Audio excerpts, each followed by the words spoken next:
রোজকান্দির product সহ সামাজিক অনুষ্ঠানে আইবি উবাদিয়াকে বয়কট করার ডাক সুশীল সমাজের। রোজকান্দি চা বাগানের ম্যানেজার আইবি উবাদিয়ার বিরুদ্ধে বিভিন্ন সংগঠনের যৌথ মঞ্চ ও নাগরিকদের উদ্যোগে বুধবার শিলচরের রাঙ্গিরঘাড়ি এলাকায় এক প্রতিবাদী সভার আয়োজন করা হয়। সভায় ঈশ্বরভাই উবাদিয়ার বাঙালি বিদ্বেষী মন্তব্যের বিরুদ্ধে তীব্র ক্ষোভ প্রকাশ করেছেন শহরের বুদ্ধিজীবী মহল।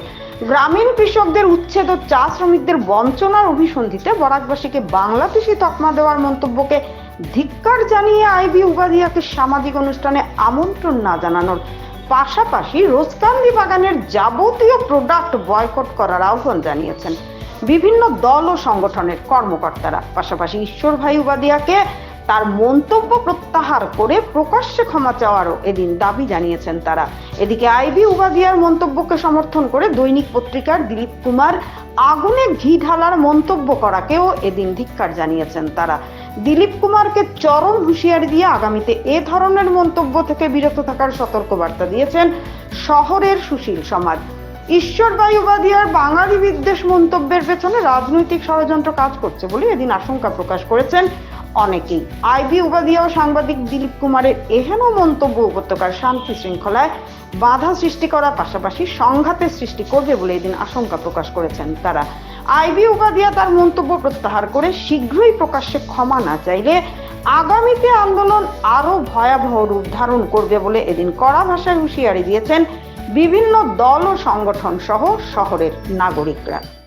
কিন্তু যে জায়গা থেকে তিনি কথাগুলো বললেন এবং যে জায়গা থেকে তিনি কথাগুলো ফিরিয়ে নিয়েছেন বলে বললেন, সেখানে সাদা কাগজে লিখে তিনি জানিয়েছেন। সেটা আদৌ তার লেখা কিনা সে সম্পর্কেও খুব আমরা সন্দিহান। এবং বিষয়টা হচ্ছে, হঠাৎ করে কেন তিনি এই কথাগুলো বলতে যাচ্ছেন? আমরা যদি বিগত দিনের কিছু কাজকর্ম দেখি, বর্তমান সরকারের অবস্থানটা দেখি, তাহলেই তার কথাগুলো আমরা বুঝতে পারি। যে কোনোভাবেই এই বরাক উপত্যকাতে বাংলাদেশি ছেয়ে গেছে বলে বিভিন্ন জায়গার থেকে একটা বঞ্চনার জায়গা তৈরি করা বরাক উপত্যকার বরাকবাসীর ক্ষেত্রে। এবং আমরা জানি যে কিছুদিন আগে মুখ্যমন্ত্রী স্বয়ং আবার এনআরসি করতে হবে বলে একটা কুচকাওয়াজ দিয়ে রেখেছেন। সেক্ষেত্রেও যদি এখানে দেখে দেওয়া যায় যে বরাক উপত্যকাতে ভরে আছে বাংলাদেশি, তাহলে এনআরসি থেকে নাম কাটতে তাদের কোনো অসুবিধে হবে না। এবারে জায়গা থেকে যেসব জায়গার প্রতি তাদের লোভ রয়েছে, সেই জায়গাতে বাসিন্দারা রয়েছেন, গরিব মেহনতি মানুষেরা রয়েছেন, তাদেরকে উচ্ছেদ করে সেই জায়গাগুলো তাদের ভাই বন্ধু যারা বাইরের রাজ্যে রয়েছেন, যারা শিল্পপতিরা রয়েছেন, তাদের হাতে তুলে দেওয়ার এক চক্রান্ত। ইতিমধ্যে আমরা দেখতে পাচ্ছি যে উচ্ছেদের নামে কি ভয়ঙ্কর দুর্দশা নামিয়ে এনেছেন তারা শ্রমজীবী গরিব কৃষক মেহনতি মানুষের উপর। তাদের আজকে প্রচন্ড শীতে আমরা দেখেছি তাদের মাথার ছাদ কেড়ে নেওয়া হয়েছে উন্নয়নের নামে। এবং সেসব সব অত্যন্ত পরিকল্পিতভাবে করা হচ্ছে, যেখানে বাংলাদেশি জুজু দেখানো হচ্ছে যে বাংলাদেশি নামে নাকি আমাদের বরাক উপত্যকা ছেয়ে গেছে। এই যে চক্রান্ত, এই চক্রান্তের বিরুদ্ধে আমরা ধিক্কার জানাচ্ছি। এবং বর্তমানে চা বাগানের তিনি একজন কর্মকর্তা, তিনি চা বাগান সংক্রান্ত বিষয়ে কথা বলবেন না বলে হঠাৎ করে বরাক ভ্যালির ডেমোগ্রাফি নিয়ে তিনি কথা বললেন। এটা কি ধরনের কথা? কখনো কোনো অনুষ্ঠানে আপনারা আমন্ত্রণ জানাবেন না। এই মানুষটাকে পুরোপুরি বয়কট করুন এবং যদি সম্ভব হয় তার বাগানের যে প্রোডাক্ট রয়েছে সেই বাগানের প্রোডাক্টও বয়কট করুন, যাতে কিছুদিনের মধ্যেই সে প্রকাশ্যে নিঃশর্তভাবে এই আমাদের অপমান করার যে বক্তব্য সে রেখেছে তার জন্য দুঃখ প্রকাশ করে ক্ষমা প্রার্থনা করে এবং সে তার এই কথা যাতে স্পষ্টভাবে উইথড্র করে। ঈশ্বরভাই উবাদিয়া কোনো রাজনৈতিক ব্যক্তিত্ব নয়। রাজনৈতিক নেতারা অনেক সময় আলটক্কা বক্তব্য রাখেন, মন্তব্য করেন। তিনি চা বাগানের একজন দায়িত্বশীল কর্মকর্তা। তার মুখ দিয়ে এই মন্তব্য শুনে আমরা যারা বরাক উপত্যকায় বিভিন্ন জাতি জনগোষ্ঠী একসঙ্গে বসবাস করছি, ওনার এই বক্তব্যে একটা সংঘাতের পরিবেশ সৃষ্টি হয়েছে। ঈশ্বর ভাইয়ের বক্তব্যের সূত্র ধরে বাঘের সঙ্গে ফেউয়ালি থাকে। আরেকজন দেখলাম দিলীপ কুমার, উনি বলছেন বরাক উপত্যকাটা বুঝি বাংলাদেশ হয়ে যাবে। বাংলাদেশিরা বরাক উপত্যকার চা বাগান সহ অন্যান্য জমি দখল করে চলেছে, এটা একদিন বাংলাদেশে পরিণত হয়ে যাবে। ভারতবর্ষের অখণ্ডতা, ভারতবর্ষের জাতীয়তাবাদের বিশ্বাসী বাঙালিরা ভারতবর্ষের বিভিন্ন অঞ্চলের সঙ্গে বরাকভ্যালিতে বসবাস করছে। এখানকার মানুষ বাঙালি হোক বা যেই হোক ভাবতেই পারে না যে এই অঞ্চলটা একদিন বাংলাদেশ হয়ে যাবে। কুমারের এই যে মন্তব্য, এই মন্তব্য করার সুযোগ করে দিয়েছেন ঈশ্বর ভাই উপাধিয়া। হয়তো ঈশ্বর ভাই উপাধিয়া বলেছেন যে আমার বিরুদ্ধে সামাজিক মাধ্যম পত্র পত্রিকায় যেভাবে লেখালেখি শুরু হয়েছে, আমার সমর্থনে তুমি একটা কিছু বলো।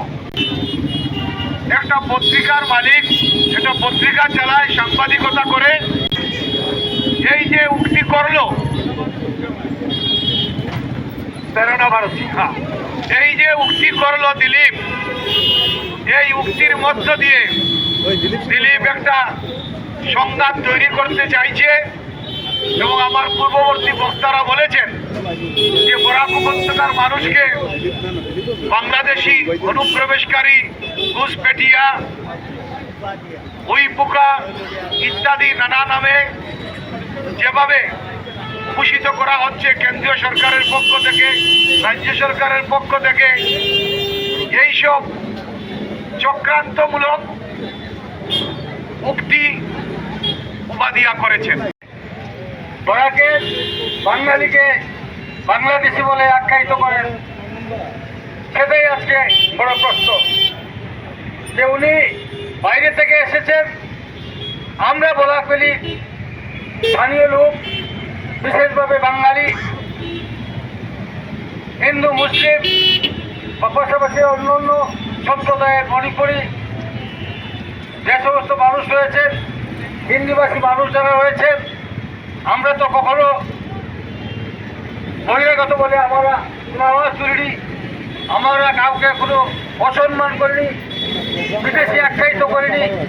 তাহলে এই ম্যানেজার কি করে সাহস পেল যে আমাদের জায়গাতে থেকে আমাদের হাওয়া, বরাকভ্যালির হাওয়া, বরাকভ্যালির বাতাস, বরাকভ্যালির খাদ্য, বাসস্থান সব কিছু রয়েছে তার বরাকভ্যালিতে, এই বাগানে বসে বরাকভ্যালিতে আপামর বাঙালি সমাজকে বাংলাদেশি বলে আখ্যায়িত করার ক্ষমতা কোথা থেকে পেল?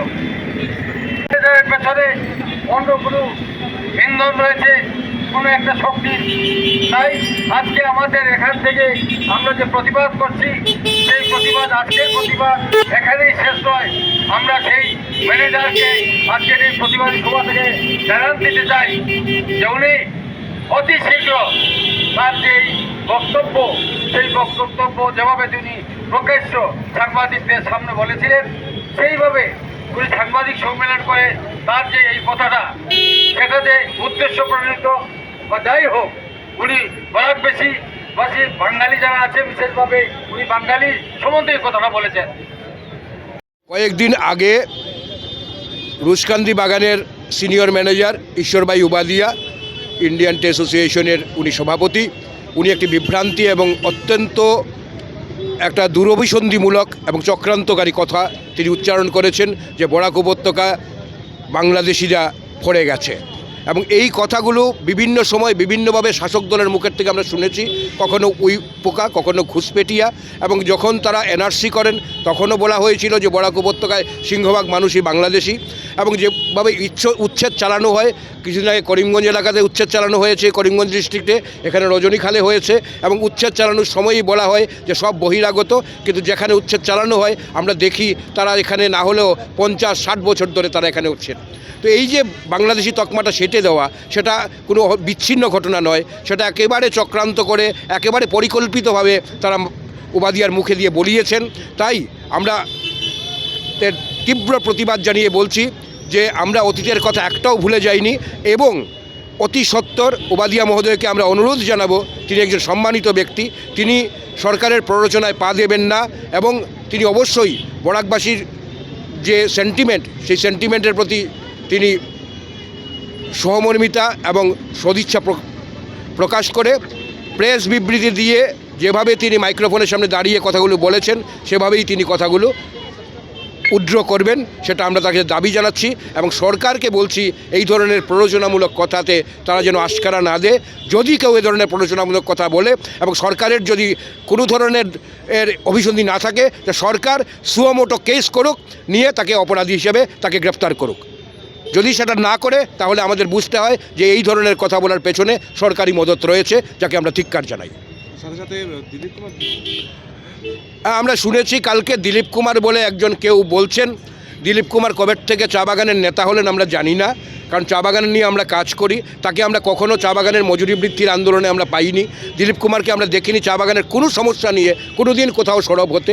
কাজেই তিনি যে কথা বলছেন, শাসক দলের হয়ে কথা বলছেন, শাসক দলের এজেন্ট হয়ে কথা বলছেন, এই কথাগুলো আমরা বুঝতে পারছি। তাকে অনুরোধ জানাবো, তিনি চা শ্রমিক একটা সংগঠন করেন যখন, তখন শ্রমিক দরদি হন, শ্রমিকদের কথা চিন্তা করুন, কীভাবে শ্রমিকদের পিএফ যাবে, কী করে ব্রহ্মপুত্র উপত্যকার জায়গায়, ব্রহ্মপুত্র উপত্যকার সমহারে তারা মজুরি পাবেন, কি করে চা বাগান শ্রমিকদের পাট্টা পাবেন, কারণ চা বাগান শ্রমিকদের পাট্টার দাবি তাদের দীর্ঘদিনের দাবি এবং ন্যায্য দাবি। সেই সব বিষয়ে তিনি সরব হলে আমাদের ভালো লাগবে, আমরা তাকে সংগ্রামী অভিনন্দন তখন জানাবো। কিন্তু এখন আমরা তাকে ধিক্কার জানাচ্ছি এবং অবশ্যই বলছি তিনি এই সব কাজ থেকে, দুরভিসন্ধিমূলক কাজ থেকে